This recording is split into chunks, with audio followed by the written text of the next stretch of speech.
Hi guys, இந்த product எப்போ வரும் நான் ரொம்ப எக்ஸைட்மெண்ட்டாக இருந்தேன். இப்போ வந்துருச்சு. இது என்ன ப்ராடக்ட்டுன்னு நான் உங்களுக்கு ஓப்பன் பண்ணோன்னு காட்டுறேன், நீங்களே பாருங்கள்.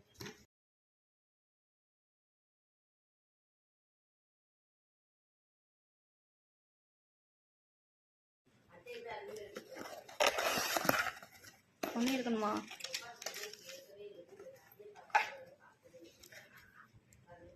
இதுதான் அந்த ப்ராடக்ட், பார்த்துக்கோங்க. ஓப்பன் பண்ணி காட்டுறேன். ஹிமாலயா ப்ராடக்ட். இதுதான் அந்த ப்ராடக்ட்.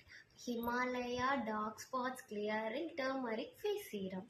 இந்த ப்ராடக்ட் யூஸ் பண்ணிவிட்டு இதோட ரிசல்ட்டை நெக்ஸ்ட் வீடியோவில் போடுறேன். Bye guys.